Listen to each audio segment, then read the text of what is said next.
Salut à tous et bienvenue sur la chaîne. Aujourd'hui, on se retrouve pour une analyse complète du quintet plus du jour, et croyez-moi, on a du lourd.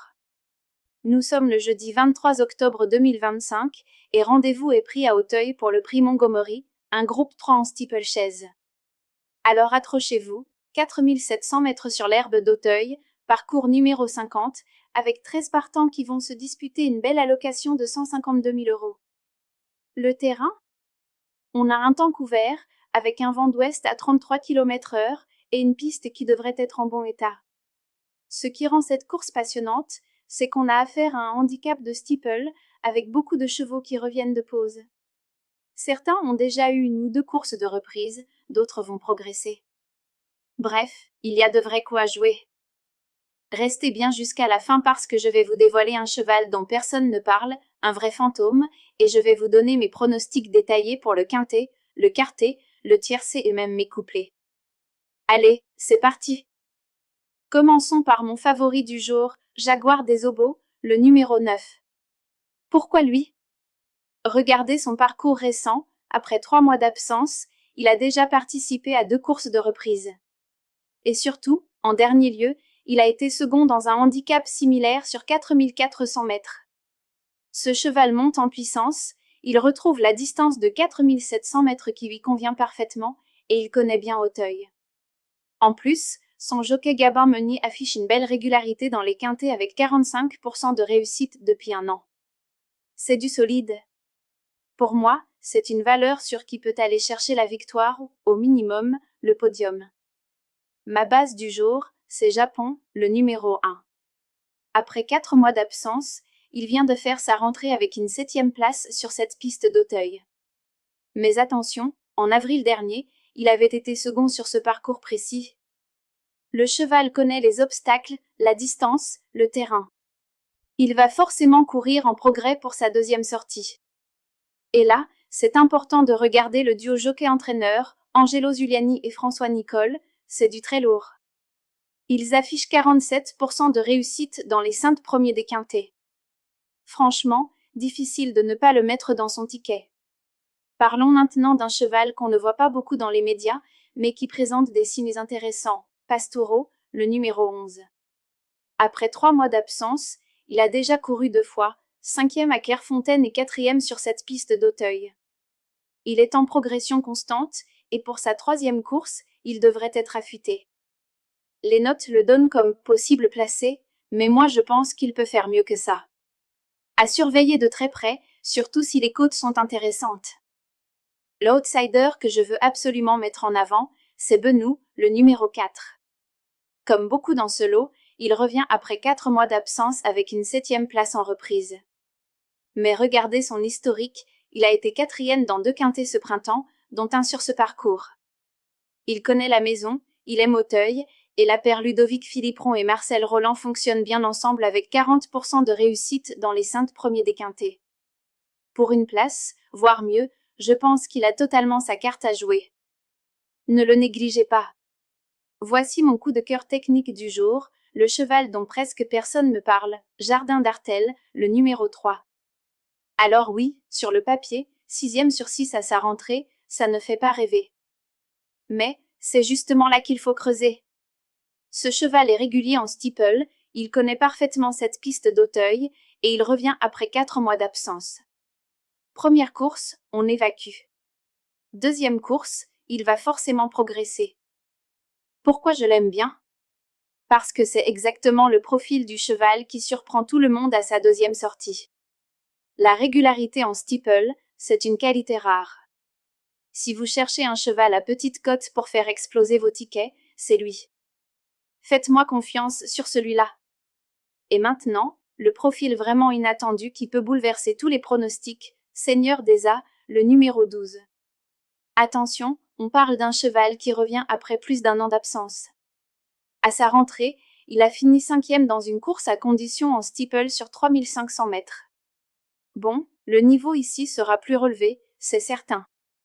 Mais, et c'est là que ça devient intéressant, l'écurie est en forme. Quand une écurie tourne bien et qu'elle engage un cheval après une si longue absence, c'est rarement par hasard. Ils ont confiance. Le cheval va progresser, c'est évident. Et sur un gros handicap comme ça, avec 13 partants, un outsider à grosse cote peut vraiment créer la surprise. C'est mon joker du jour. Maintenant, soyons honnêtes, il y a aussi des chevaux que je vous déconseille aujourd'hui. D'abord, Scatar, le numéro 2, 4 mois d'absence, aucune course de reprise, et il va directement s'attaquer à ce niveau. C'est trop risqué pour moi. Ensuite, Eralist, le numéro 7, il n'a couru qu'en et cette année, et là il fait son retour en steeple. C'est marqué affaire d'impression. Pour moi, c'est trop aléatoire pour un quintet de ce calibre.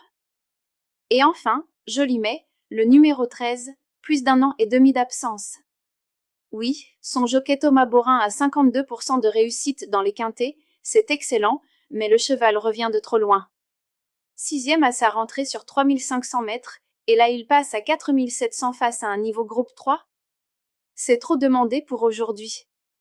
Et voici mon cheval fantôme, celui que vraiment très peu de gens vont jouer, Jost, le numéro 6. Pourquoi fantôme? Parce qu'après 3 mois d'absence, il a déjà couru 2 fois, 3e en steeple à Compiègne, 5e en et à Auteuil. Il monte progressivement en régime. En avril dernier, il avait été 6e d'un quintet sur ce parcours. Il connaît les lieux. Et maintenant, le détail que personne ne regarde, l'association Baptiste Leclerc et Michael Soror fonctionne à 50% dans les 5 premiers des quintets. C'est énorme. Ce cheval est donné pour une petite place, mais moi je pense qu'il peut jouer beaucoup mieux. C'est le vrai fantôme du jour, celui qui peut ruiner tous les favoris.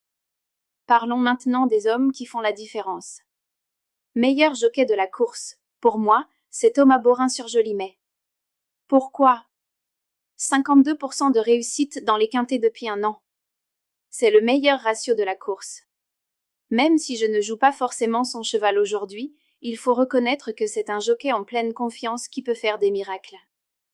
Meilleure association entraîneur-jockey, sans hésitation, Baptiste Leclerc et Michael Soror avec Jost.